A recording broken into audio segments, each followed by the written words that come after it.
اللهم صل على سيدنا محمد يا رب صل وسلم دائما أبدا على حبيبك.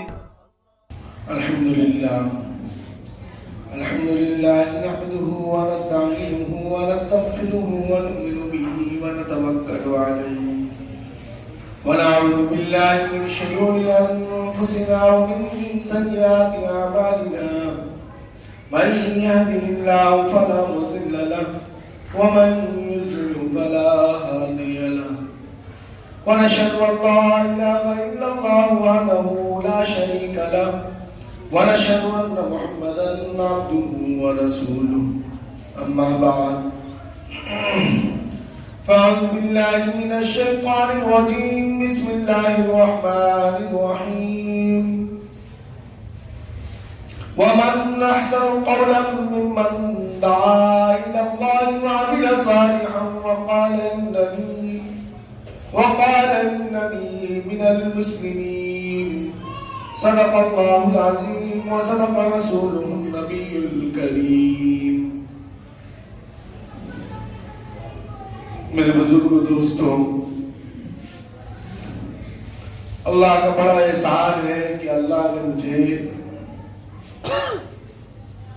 مسجد میں جمع ہو کر اللہ اور اللہ کے رسول صلی اللہ علیہ وسلم کی باتوں کو سننے کی توفیق عطا فرمائی. نہیں تو ہم میں سے بہت سارے لوگ ایسے ہیں جو جمعہ کے دن بھی اپنے کام اور اپنے لوازمات میں لگے ہوئے پریشان ہیں. کوئی کسی طریقے سے پریشان ہے، کوئی کسی طریقے سے پریشان ہے، کوئی بغیر پریشانی کے بھی اللہ ان کو پہنچنے کی ہدایت نہیں دیتا مسجدوں میں. تو یہ اللہ کا شکر ہے، احسان ہے کہ اللہ نے مجھے مسجد میں آنے کی توفیق عطا فرمائی. اللہ کے نبی صلی اللہ علیہ وسلم کی ایک حدیث ہے کہ انسان کو اگر رہنے کے لیے مکان مل گیا اور کھانے کے لیے ان کو رزق مل گیا، یعنی رزق مہیا ہو گیا، اور بدن کسی بڑی بیماری سے اللہ نے محفوظ کر دیا، رہنے کو مکان مل گیا اور رزق مہیا ہو گیا اور بدن کسی بڑی بیماری سے محفوظ ہو گیا، تو اس آدمی سے زیادہ امیر اور کبیر اور اس آدمی سے زیادہ اچھی زندگی والا کوئی نہیں. اس لیے اللہ کا شکر ادا کرنا چاہیے جس کو اللہ نے یہ تینوں چیزیں عطا کی. اور شکر کرنے کا طریقہ کیا ہے؟ شکر کرنے کا طریقہ یہ ہے کہ ہم اللہ کے نبی صلی اللہ علیہ وسلم نے جو چیزیں، جو عبادتیں، جو نمازیں، جو وحدانیت کی باتیں مجھ تک پہنچائی ہیں، ہم اس پر عمل پیرا ہو جائیں اور ہم بتانے بھی لگیں دوسروں کو. جہاں پر ہم دنیا کی باتیں اوروں سے کرتے ہیں وہاں پر تھوڑی دیر ہم دین کی بات کریں، بہت دیر نہ کریں. آپ جب کہیں گے، کہتے انسان کے دل میں کبھی نہ کبھی اللہ ہدایت اتار دیتا ہے کہ یہ لوگ روز مجھے کہتے ہیں چلو آج دیکھتے ہیں کہ نماز پڑھنے میں کیا برکت ہے. تو یہ ہمارے اوپر ایک اہم فرض ہے کہ ہم اپنے فرائض کو پورا کریں اور دوسروں تک ہم اپنے فرض کو پہنچائیں. جو لوگ مسجد سے جڑے ہوئے نہیں ہیں ہم اس تک اپنے فرض کو پہنچائیں. ایک اور بات بتا دوں کہ اللہ کے نبی صلی اللہ علیہ وسلم کے پاس ایک شخص آیا اور کہنے لگا کہ ایک عورت تہجد پڑھتی ہے، ایک عورت تہجد گزار ہے، نماز پڑھتی ہے، تہجد پڑھتی ہے، لیکن اس کی زبان بہت خراب ہے. وہ جب بات کرتی ہے کسی سے تو اس کی زبان سے جھگڑے کی بو آتی ہے یا نفرت کی بو آتی ہے. اللہ کے نبی صلی اللہ علیہ وسلم نے فرمایا کہ وہ عورت جہنمی ہے. اللہ کے نبی صلی اللہ علیہ وسلم نے کیا فرمایا کہ وہ عورت جہنمی ہے. اسی لیے اگر ہم نماز پڑھتے ہیں، ہم نے یہ حدیث اس لیے آپ کو سنائی کہ ہم نماز پڑھتے ہیں، ہم کسی کو جب نماز کے بارے میں بتائیں یا دین کے بارے میں بتائیں تو زیادہ تر ہمارے دماغ اور دل میں اس بات کا ہونا ضروری ہے کہ پتہ نہیں کہ میری عبادت قبول ہوتی ہے یا نہیں ہوتی. کم سے کم یہ عبادت کرنے لگیں گے تو اس میں سے بھی اللہ مجھے کچھ حصہ عطا کر دے. اگر آپ نے گھمنڈ کیا کہ میں نماز پڑھتا ہوں، تو نماز نہیں پڑھتا، تو اللہ آپ کی عبادت کو بھی اسی کی طرح آپ کو بھی بنا دے گا اور آپ کی عبادت کو لپیٹ کر پرانے کپڑے میں. حدیثوں میں بات آتی ہے کہ جب انسان بد اخلاقی سے عبادت کرتا ہے تو اس کی عبادت کو پرانے کپڑے میں لپیٹ کر اور اس کے منہ پر مار دیا جاتا ہے. اسی لیے بد اخلاقی ایک بہت بڑی بیماری، چاہے وہ میرے ساتھ ہو چاہے وہ آپ کے ساتھ ہو. اسی لیے اپنے بھائیوں کو نہایت ادب کے ساتھ ضرورت پڑے تو آپ ان کی باتوں کو تھوڑی دیر سنیں. میں بہت سے لوگوں کی باتوں کو سنتا رہتا ہوں. ایک روز میں اس موڑ پہ کھڑا تھا تو ایک آدمی ہمیشہ کا شرابی ہے، میں نام نہیں بتاؤں گا، اس نے دین کی اتنی اچھی اچھی باتیں بتائی. مجھے لگتا ہے کہ ان کے خاندان میں اچھے لوگ ہوں گے، تبھی تو اس کو دین کی اتنی اچھی اچھی باتیں معلوم ہے.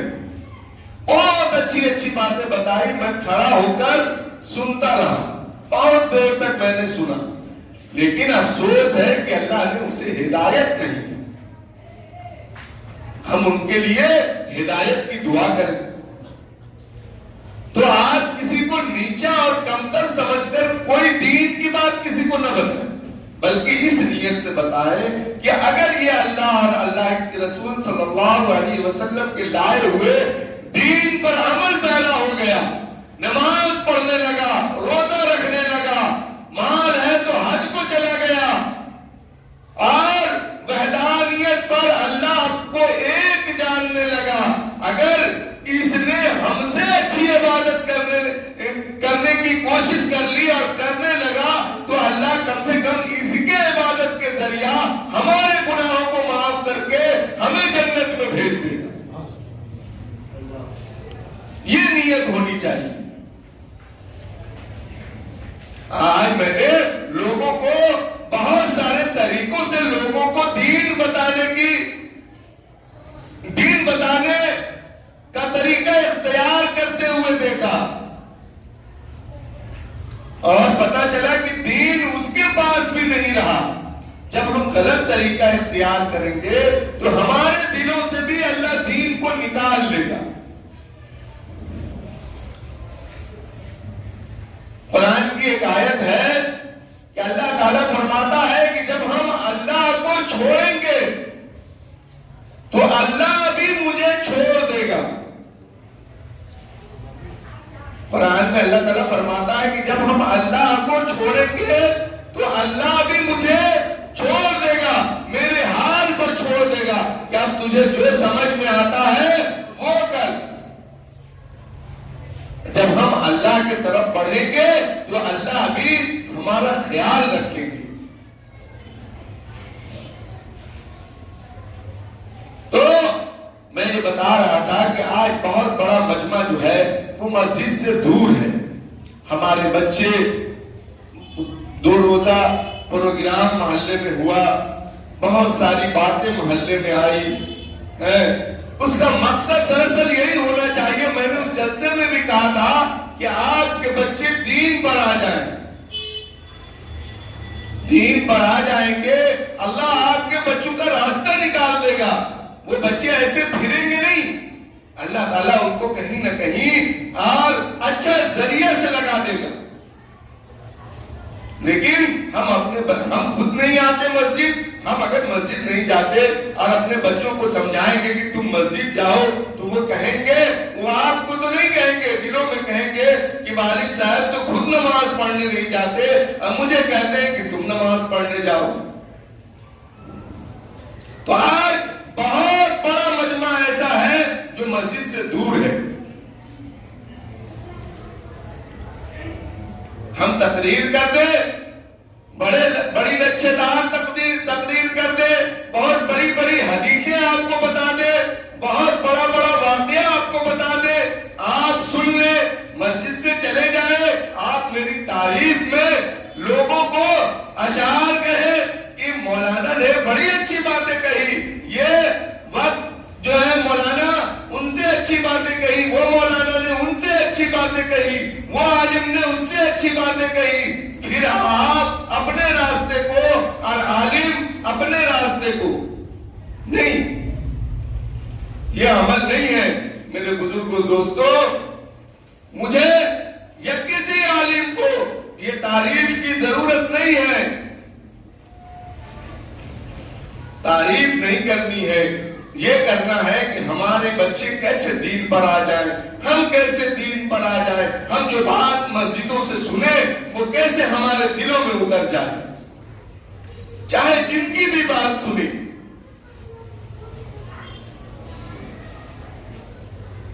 لیکن آج ہمارا حال ہے کہ آج ہماری مسجدوں میں بار بار اس بات پہ زور دے رہا ہوں کہ میں ایک روز رازہ بازار ٹرام لائن کے اوپر ایک مسجد ہے, میں وہاں گیا نماز پڑھنے کے لیے, مجھے 4تھی منزل پر مغرب کی نماز میں جگہ ملی. 4تھی منزل پر, بغل کا علاقہ ہے. سبھی مسجدوں میں اسی طریقے سے نماز ہوتی ہے وہاں, لیکن ہماری مسجدیں 2 صف سے 3 صف, یہ مسجدیں خالی ہیں. آپ کے وقت فارغ ہے, آپ اس وقت میں بیٹھے رہتے ہیں, راستے میں بیٹھے رہتے ہیں. میں آتا ہوں, مجھ سے سلام کلام ہوتا ہے, امام مسجد کو جا رہا ہے, لوگ میرے بیان کی تعریف کرتے ہیں میرے منہ پر, لیکن مسجد نہیں آتی. تو میرے لیے وہ تعریف بیکار ہے کہ آپ نے جو تعریف میری کی, اللہ کے نبی صلی اللہ علیہ وسلم نے اس تعریف سے منع کیا کہ آپ کسی کے منہ پر کسی کی تعریف نہ کریں. میں آپ سے تعریف نہیں چاہتا, میں چاہتا ہوں کہ آپ مسجد کو آ جائیں, آپ کے بچے مسجد کو آ جائیں.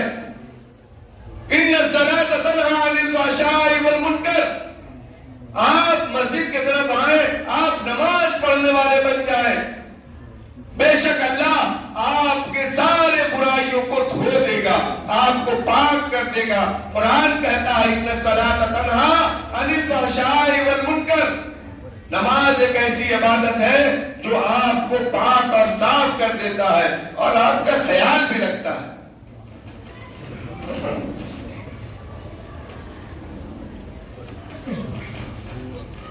میری یہ کوشش ہے کہ آپ مسجدوں کو آئیں.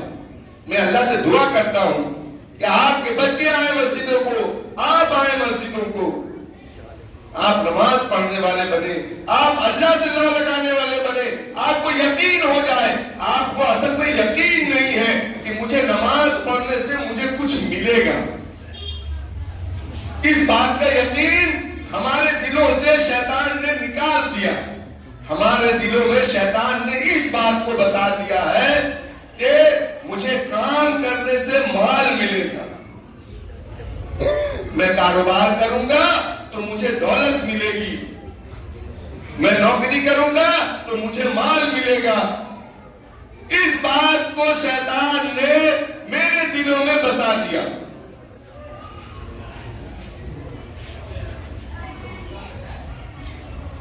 ہمارے اسباب سے ہونے کا یقین میرے دل میں آ گیا، اللہ کا یقین میرے دل میں نہیں آیا۔ اللہ کا یقین کہاں تک ہے کہ بھائی میرا مریض بیمار ہے، امام صاحب آپ دعا کر دیجیے، یہ ابھی بہت زور پر ہے۔ اور یہ نہیں کرتا کہ میں کھڑا ہو کر نماز پڑھوں 2 رکعت، صلاۃ الحاجت پڑھوں، پھر سجدے میں جاؤں، پھر اللہ سے دعا کروں کہ یا اللہ میرے مریض کو اچھا کر دے۔ انہوں نے آسانی کا راستہ تلاشا کہ امام کو ایک پرچی دے دو لکھ کر، یا امام کو کان میں بول دو کہ امام یہ دعا کر دیا۔ یہ آسانی کا راستہ ہے۔ یہی آسانی کا راستہ تلاشتے تلاشتے کفار اور مشرکین جو ہے ایمان نہیں لاتے تھے۔ وہ جانتے تھے کہ مجھے آسانی کی طرف جانا ہے، مجھے کھڑے ہو کر ایسے مندروں کے سامنے ہاتھ جوڑنا ہے، پھر نکل جانا ہے۔ اسلام میں تو نماز کی دعوت ہے، نماز پڑھنی ہے، 5 وقت مسجد میں آنا ہے، اور اس کے برکات بہت ہے۔ اللہ کے نبی صلی اللہ علیہ وسلم نے فرمایا قیامت کے دن حشر کے میدان میں ایمان والا پہچان لیا جائے گا۔ کسی نے پوچھا کیسے پہچانا جائے گا؟ کسی نے پوچھا، سوال کیا کہ اللہ کے نبی صلی اللہ علیہ وسلم کیسے پہچانا جائے گا؟ تو آپ نے فرمایا کہ جس نے 5 وقت وضو کیا ہوگا، 5 نمازیں پڑھی ہوں گی، اس کا چہرہ چمکتا ہوا ہوگا۔ اس چمک کے وجہ کر ہم پہچانے جائیں گے۔ اور ہم نے اس نمازوں کو چھوڑ دیا، ہم نے مولویوں کو، ہمارا مال چلا جائے، 50، 100، 200، 500 چلا جائے، یہ آپ رکھ لو، میرے احباب کے لیے دعا کرنا، میرے مرحومین کے لیے دعا کرنا، میں نہیں کروں گا، میں مسجد نہیں جاؤں گا، میں نماز نہیں پڑھوں گا۔ میں نے آپ کو اسی کام کے لیے تو مسجد میں رکھا ہے۔ جبکہ اللہ کے نبی صلی اللہ علیہ وسلم کے زمانہ میں ایک صحابی ہے، اللہ کے نبی صلی اللہ علیہ وسلم کے زمانہ میں ایک صحابی ہے، وہ راستے سے جا رہے ہیں خچر کو لے کر، خچر پہ سوار ہے، جا رہے، خچر مر گیا۔